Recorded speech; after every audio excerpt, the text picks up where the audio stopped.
Are your feelings hurt? Do you ever wish that you could just make the world a safe space with kind words and rainbows everywhere? Is that the type of life you would like to lead? Well, if you answered yes, well, you might just be a bit of a Tumblrina, ready to repost every injustice that you see online. I'm sure you've seen them. Hell, maybe you've even been targeted by them. For my years working for the press, I sure as shit have been. So, this episode might sound a little bit biased, but what the hell, it's my show anyway. I am, of course, talking about the latest victim from our friendly neighborhood serial killer. I'm Ben Robinson, and here's what we know. The victim from last week's clue, like clockwork, has been revealed to be Jessica Sanchez, the page owner of Social Justice on Tumblr. That name alone should make you cringe. Now, before I dive into this one, I'll just give you a quick disclaimer here that I don't disagree with social justice. I think it's great and it can often do some good. My issue is with the piranhas out there trying to pick a fight, going out of their way to find an injustice when there really isn't one. And evidently, I'm not the only one who is fed up with this particular subsect of internet villainy. Now the clue. Yes, I was wrong. Very wrong. But my God, this one was good. This kill has got to be in my top 5 if I were to rank them. Not that I would ever do something so vulgar, but Kelly Lime, Robert Sheffield, Keen Hassan, Boomer Branson, and this one. Not that I have an official score sheet, but let's break it into 3 categories: wordplay, relevance to the victim, and translation to the kill. First up, the wordplay. There are 2 major elements to this clue. I'll start with the band-aids themselves. In the image, they aren't specifically associated with a wound or cut of any kind. Yes, they're covered in blood, but we don't see any physical damage. This is a clear allusion to the idea of finding ways to feel hurt without any actual attack. That alone would have me titter to myself, but then she took it one step further. They were arranged as a cross, a symbol that could be twofold in itself, in that this particular Tumblrina saw bullshit social justice as her cross to bear, as well as allude to the overall crusade that she was on in the first place. So my score here, not that I would ever give one, would have to be a 9 out of 10. Second, let's dive into the relevance to the victim. Here, it's a little less clean, but I did manage to find an old hashtag used by Jessica from her rise in social standing that I'm positive the clue refers to.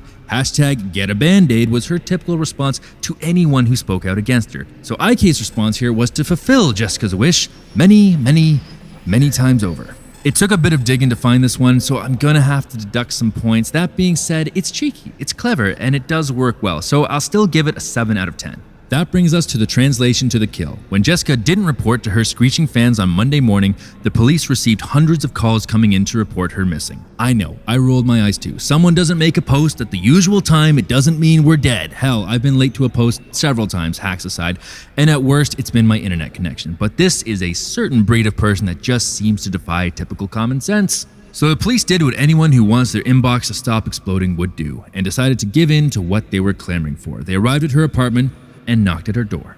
When no response was heard, typically they would just leave, but they noticed that the lock appeared to have been tampered with on account of the wink emoji etched into the face of the lock. Haha, yes, we all get it. The cops, doing their due diligence, pressed further inside to find Jessica Sanchez strung up on a makeshift cross, tied and gagged with gauze, and dozens of very small but very deep lacerations covering her bloody corpse. Needless to say, they called it in as a murder right then and there. Great detective work, I must say.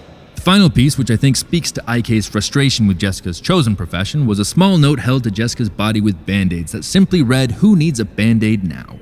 So let's recap the translation to the kill. The clue featured bloody band-aids arranged as a cross. The kill had Jessica bleed out from small enough cuts that a band-aid would cover, and then IK arranged her body onto a makeshift cross. So, unlike the Russian judges at the Olympics, I'm going to have to give this one a 10 out of 10. This type of murder is also particularly ironic since Jessica was fighting for social justice, and in a very twisted sort of way, so is the image killer. She's out there right now, killing social media assholes, which is arguably the most extreme form of social justice. This murder was bloody, excessive, ironic, and personal. It makes me wonder if we'll ever see her manage to top this kill and achieve a higher score than 26 out of a possible 30 points. Not that I would ever do something so tasteless as to continue ranking murder victims. So, stay safe, watch what you say online. That is all I've got for you guys. Good night.